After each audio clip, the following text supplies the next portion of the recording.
Thank you for tuning into Anchor TV. I'm Raymond Baccari. We're here in Alger Hall, room 103 at Rhode Island College today to interview former Congressman Jim Langevin and proud Rick alumnus, who is now leading Rhode Island College's Institute for Cybersecurity and Emerging Technologies. We have a variety of topics to cover in this interview. Jim, how are you today? I'm great. How are you doing, Raymond? I'm doing great, and thank you so much for giving us your time for this. It's a pleasure to interview you for this. Great to be with you, and I'm excited to talk about the Institute. So my first question, the Institute has now launched, and cybersecurity is a major here at RIC. The kickoff event had quite the fanfare and a visit from Jen Easterly from CISA. My first question, now that things have settled, how's it been so far, not only leading the Institute, but working at your alma mater? Well, first of all, I'm thrilled to be back here at Rhode Island College. I kind of cut my teeth in politics here at Rhode Island College, and I was involved with student government here, as well as studying political science and public administration. I had a minor in economics, so all great foundational courses that served me well throughout my time in government, politics, and it's just a thrill to be back here at my alma mater now, standing up this institute, educating the next generation of cyber professionals, cyber defenders that are going to help keep our cybersecurity strong, and something that is in great need right now, and we can't get people trained fast enough. And there's definitely a lot of ground to cover in that regard, especially with the work that this Institute's doing. And before we dive into that, I do want to talk about your role as chair of the Institute. So for those watching, can you explain what your role entails? Sure. Well, it's multifaceted, first of all. The Institute will act as kind of a convening authority, and where we will help bring in guest speakers and obviously coursework that's done here and with and through the Institute under the School of Business. The cybersecurity programs here and future AI programs will have very much a business focus. That's why the program, the computer science department, was moved under the School of Business, and it's the first of its kind in the state, and again serving a great need for the businesses in the state and the state as a whole. So we'll of course be launching things like fireside chats, like we did with Director Jen Easterly from the Cybersecurity and Infrastructure Security Agency within DHS, CISA, and I was thrilled to have Jen here. I've known her for several years, worked very closely with her in my time in Congress. My subcommittee that I sat on the Homeland Security Committee had direct jurisdiction to exercise oversight over CISA. I found her and still find her to be an effective leader, and proud to be on the CISA advisory board now that I have left Congress. But we'll be bringing in other, hopefully, high-profile speakers. We also want to not only have it focused on Rhode Island College, but we also want to work with other colleges and universities in the state, both students and faculty. Again, having this be a focal point here at Rhode Island College, bring together colleges and universities to make sure that we're together doing everything we can to train the next generation of cyber defenders. Kind of focusing in on some of those specifics that the students will be learning in the courses in this institute. Can you talk about what are some of the courses that the students will be taking in this major? Sure. Well, the exciting thing is that Rhode Island College now offers both a major and a minor in cybersecurity. And then in the fall of 2024, we will also be adding a major and a minor in AI, artificial intelligence. AI is going to change the world in so many ways.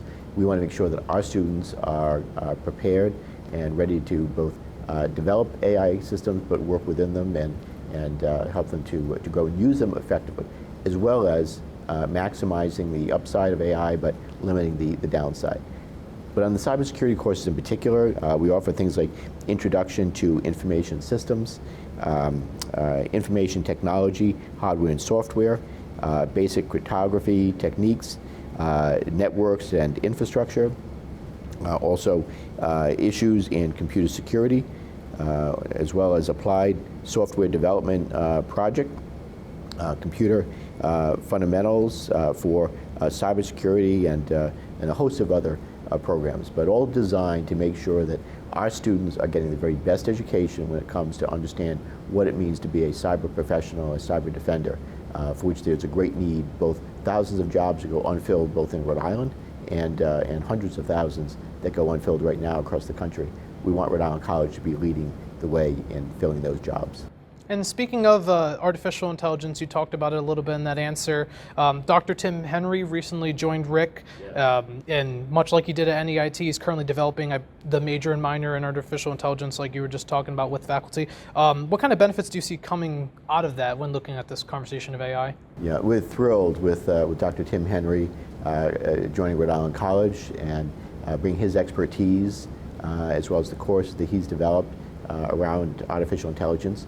His expertise and the courses that he brings with him will allow us to stand up a major and a minor once that gets formally approved within the college faculty approval process, and then making sure that we're again doing everything we can to maximize the upside of AI and minimizing the downside. AI is going to change the world in so many ways that we can't even completely understand right now. Our job is to try to understand to the greatest degree possible what those changes look like, how we maximize the ability to take advantage of AI, but make no mistake about it, it's going to revolutionize so many things in this world, and some will be good, but we also have to be prepared for the downside, and making sure that our students are learning to develop AI and use AI ethically, responsibly, making sure that the algorithms are properly weighted, and the data that goes into AI evaluating this information is properly weighted and has the right balance. So we want to make sure that our students, again, getting the very best education possible when it comes to AI, as we're doing with the programs in cybersecurity. And I guess continuing about the topic of AI, because you mentioned there are some upsides, and there are. I'll talk about the downsides in a little bit, but as someone who focused on cybersecurity during your time in Congress, what are some of the upsides that come to mind? Well, obviously, we all want to make sure that we are operating safely in cyberspace. The internet is an amazing tool, and it has changed the world in countless ways. We all use it every day. I don't know that anybody could have anticipated how dependent we are on the internet. But the internet was never designed with security in mind. That's the big problem, and that we've been since then trying to layer security on top of the internet, and it's been certainly a challenge. One of the problems, of course, is that when code is put out there, there is a rush to market versus secure to market. There's the developers want to be first to get the software product out there, and it's not necessarily the best way to do it. And clearly, it's fraught with vulnerabilities. Think of like open doors and open windows when vulnerabilities exist. So we of course want to teach our students to make sure that we are they're coding the right way and putting out secure code. There's ethics within how code is used, and so. The list goes on and on, but these are the things that we need to make sure that we are training the next generation of cyber professionals, so that when they graduate from this program, the students will hopefully, the graduates, will then be able to go into a job that is a good paying job, and it's a strong career path that will be with them for a long time. So kind of looking at it from when you mentioned positives, you see increase in security as a positive that AI could assist with? So we're talking about cybersecurity and AI, they're kind of interrelated, but also different fields. But the cybersecurity aspect of what we do here, training cyber professionals so that when they go into the workforce, companies need to have cyber defenders, cyber professionals to keep the bad actors out of our networks, keep the networks up and running.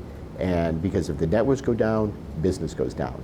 Business stops, and that can cost millions of dollars for a business that is down. Or if patient records are compromised, if there's been attacks, ransomware attacks, for example, on hospitals, where surgeries can't be performed, life-saving surgery, or medical treatment can't be rendered. So there's a whole host of reasons why we need to have strong cyber professionals. On the AI side, we are artificial intelligence is going to basically think like humans, but quicker, more comprehensively, be able to connect the dots.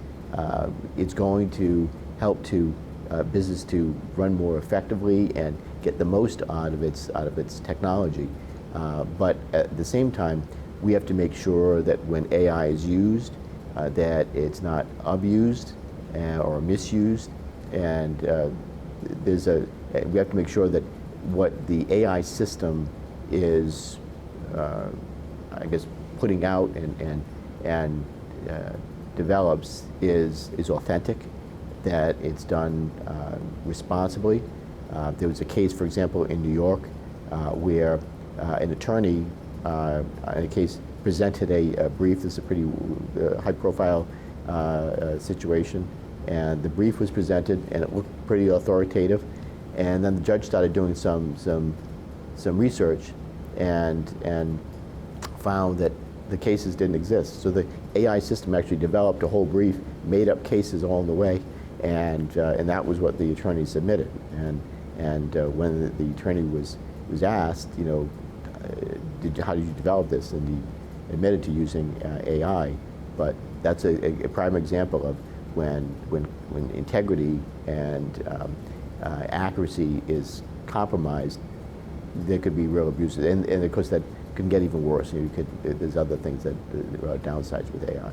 Kind of piggybacking off of that, because there's a lot of ways AI is being misused right now. That's kind of more in the mainstream as opposed to the positives that you were talking about a bit earlier. Some of the things I think of, people using AI to plagiarize in classes, or using AI to take like a voice of somebody who's high profile and make them say things they didn't say. And even they're making songs from musicians. Voices and images, to either sell products or to make a point, to really carry out fraud, if you will. And it was just this is something that was just on the world news the other night, and you think that what you're looking at is actually the person who you think it is, and it's so kind of connecting it to this institute. In what ways, you kind of touched upon it a bit, but is this going to be taught to the students, like, here's what's going on with AI, here's how we're going to teach you to combat this? Because I mean, you focus on cybersecurity in Congress, so I'm assuming this is on your mind, that obviously there's the upsides, but ways to combat the misuse of it too. And that's where the ethics of AI comes into it. That's something else that will be taught. How AI systems are designed, how they makes decisions. We want to make sure that it's done authentically with integrity. The data that goes in is accurate. The algorithms are balanced, not skewed. In some cases, the algorithms are developed in such a way that if not done the right way, racism can be introduced, and the AI system doesn't, in a sense, know any better. It's basically how it's been trained and what the algorithms are designed to have for an outcome. So those are the types of things we want to make sure that the students are properly trained, and that we're getting the very best out of our programs here. So when the students graduate, they're at the top of their game when it comes to either cybersecurity or AI. Kind of shifting away from AI now, I also saw on the RIC website that there's a pending NSA program in cyber defense. CCRI recently obtained this designation last month. When I looked into it, it's a two-step process. To your knowledge, where's the institute in that process? We are going through the NSA accreditation process right now. We want our institute here at Rhode Island College to be NSA accredited, and that will make sure that the programs, obviously, that we're teaching here are top-notch and what we need in cybersecurity, but also would allow Rhode Island College to be a part of the Cyber Corps, which is a scholarship for service program that our students could apply for this program, which is exciting because, again, scholarship for service, the students are accepted, and you have to be designated as a Cyber Center of Excellence, which is why we're going through the whole NSA accreditation process. But then our students, if accepted, their junior and senior year is paid for, but they also get a stipend of over $30,000 a year. And then when they graduate, they would go into a federal cybersecurity job as again, a payback for the service. Obviously, they're paid for the job that they would take within the federal government. But we're growing the cyber workforce for the federal government, and hopefully many of these people will stay in federal service. But some of them, of course, will, after their time is done. They've repaid their commitment, the 2 years in federal service. Some may go into the private sector. Again, we can't get enough cyber defenders, and so the more we can grow the pie, the better off we are. So in terms of timeline, when do you foresee Rick's Institute getting that designation? Yeah, soon, and there's no reason we can't do it within months. It's not going to take very long at all. And I want to say we give great credit to Dr. Suzanne Mello-Stark, chair of the computer science department here, because they were already well on their way toward submitting this designation. We're just going to work with Dr. Suzanne Mello-Stark to get that across the finish line, and of course Dean Marianne Raimondo, leading the business school, Tim Henry, the new AI professor, and obviously the other professors within the computer science department. We have a wealth of knowledge in the professors that work here at Rhode Island College. I've always said Rhode Island College is the best bang for the buck in the state. We have world-class faculty and academic programs here at Rhode Island College, and I'm thrilled that now the Institute is part of that, focusing on cybersecurity and artificial intelligence, as well as other emerging technologies that students will be trained in. I remember when there was the first announcement at the State House that there would be a budget amendment for this institute, that one of the questions I had asked you was, do you have any plans to guest lecture in any of these courses?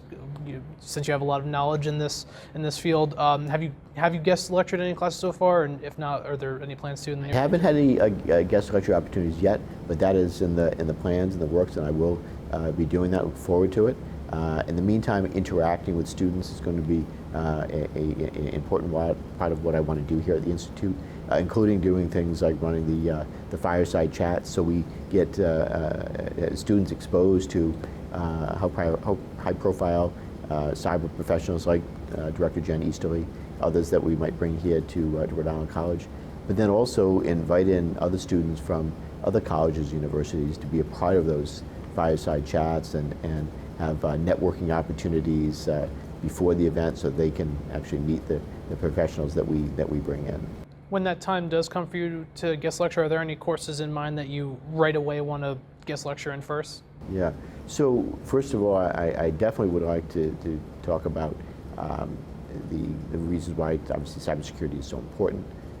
We can talk about some of the high-profile cyber attacks that have taken place, things like ransomware attacks, how we defend against those, is how the federal government is structured to, and the policies are in place to protect us against cyber threats. Things like one of the major accomplishments that I achieved when I was in Congress is creating the National Cyber Director, a Senate-confirmed position in the Executive Office of the President. And Christine Lewis was our first director, and now there's a new director that's awaiting Senate confirmation.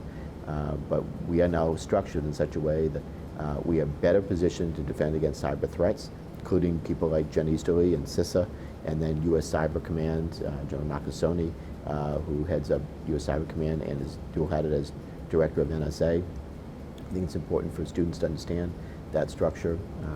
There's a whole host of things that I can guest lecture on, and whether I'm in a particular classroom or we host special events here on the campus, this is going to be a focus of what the Institute will do, exposing students to the key issues around cybersecurity, artificial intelligence, or emerging technologies. That's what we're excited to bring here to Rick.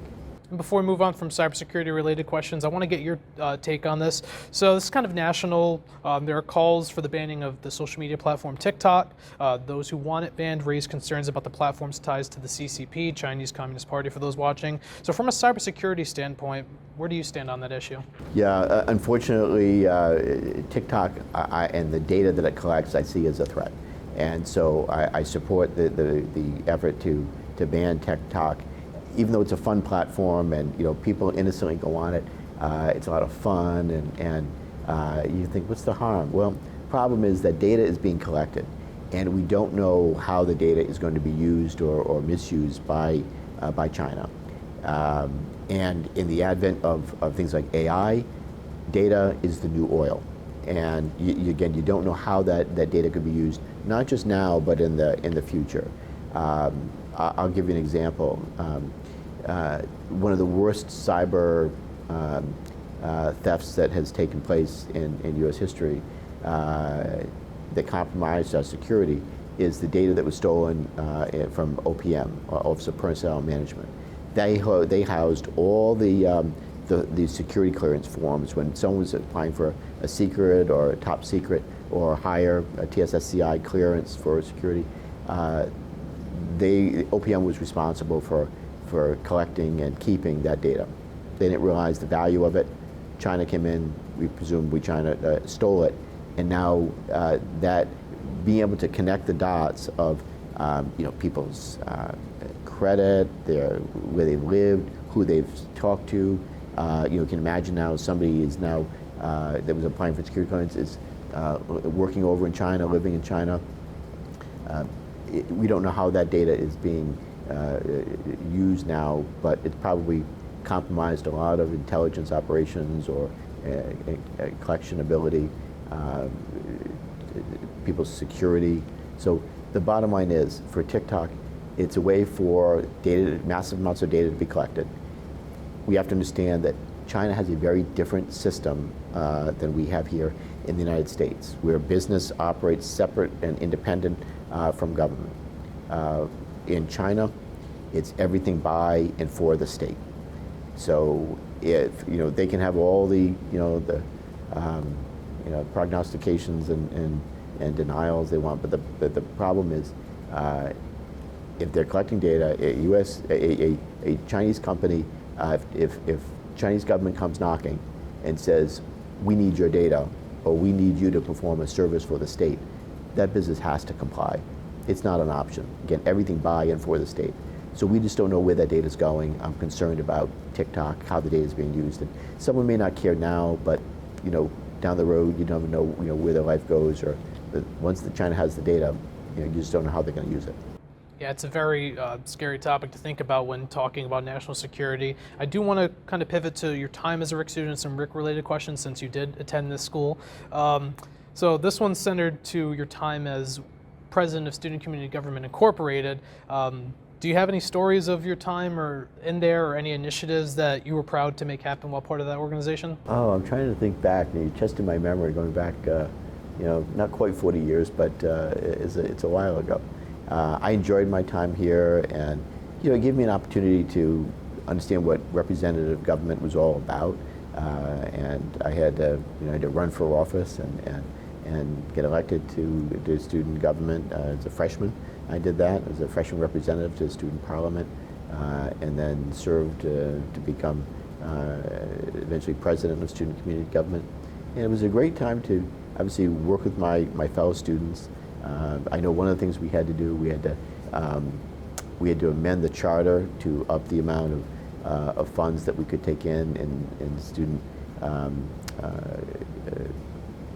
funds that funded a lot of the community organizations and activities on the college, and that was one of the things we had to get a bill through the General Assembly. So not only was I working here at the Rhode Island College, but I got a firsthand look at how the legislative process worked, getting a bill introduced and then getting it through the legislature and signed by the governor. But it allowed obviously student activities and programs to continue here at Rhode Island College, and there were a bunch of things at the time that were really important to students that tried to make sure that those issues were addressed and that people's voices were heard.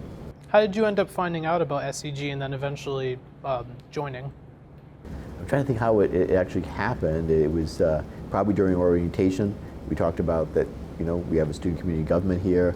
We're going to hold class elections, and then there's also not only you have your class officers, but then there's the student community government, and that's related, but they also operate a little independently than just the student community government. So I wound up running for parliament, and then others ran for other class officer positions. But it was probably during orientation that I first heard about it, and then in the early days of the semester, my freshman year, it was a thing, if you will, that there was going to be an election coming up, and I decided to run. So. And it started a lengthy career in politics. You ended up being state rep after, Secretary of State and Congressman. So would you say that your time in SCG led to the interest to pursue public service afterward? It was certainly the start of what it meant to be an elected official. First ever office that I held was here at Rhode Island College, and did that for several years, and was actually elected to the Constitutional Convention in my second year here at Rhode Island College, and we drafted Rhode Island State Constitution.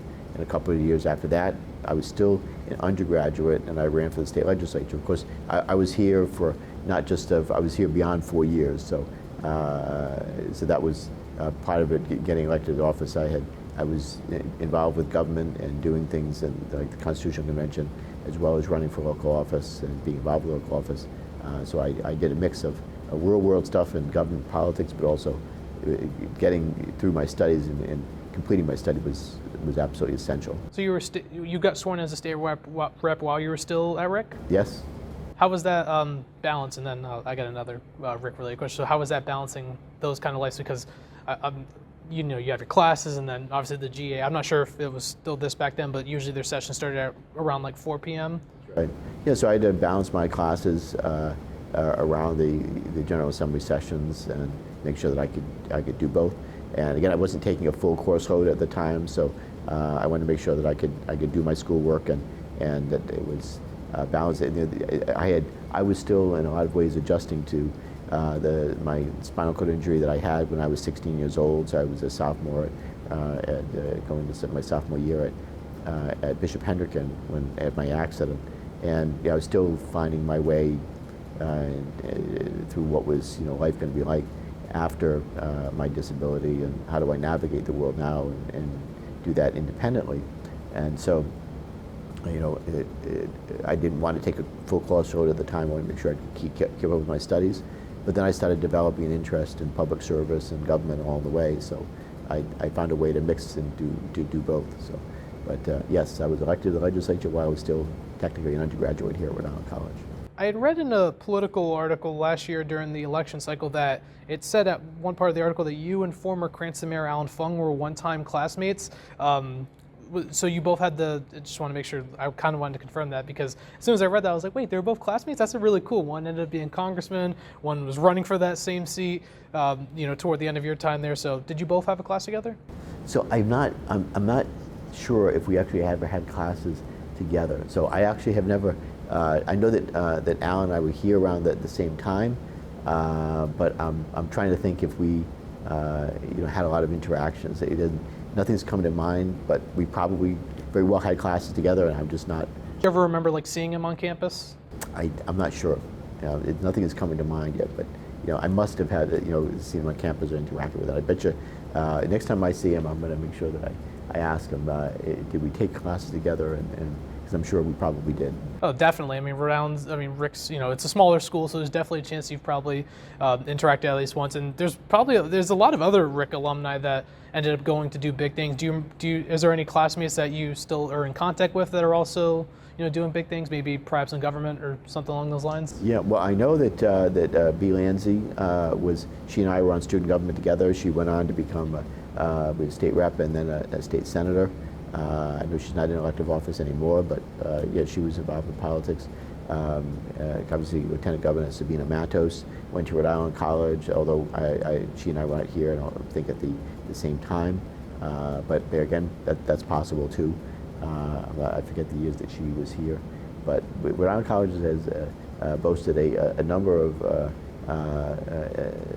high-profile elected officials that got their start here at Rhode Island College. It's a great school. As I've said, it's the best bang for the buck of the state. We have so much to offer here, and I'm thrilled that Rhode Island College now has this institute that I'm working to help to lead.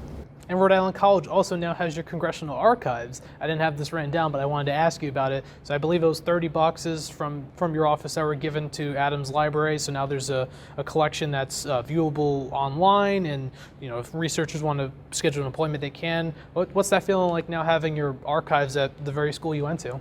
Yeah, so I was serving in Congress now for over 20 years, so 22 years, 11 terms in Congress, and during that time we accumulated a wealth of knowledge, with memos and speeches and other important documents. And when it came time to leave Congress, traditionally the congressman or congresswoman will donate their congressional papers to an academic institution.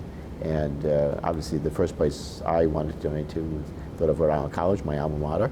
I wasn't sure if Rhode Island College was going to be able to do that because it requires certain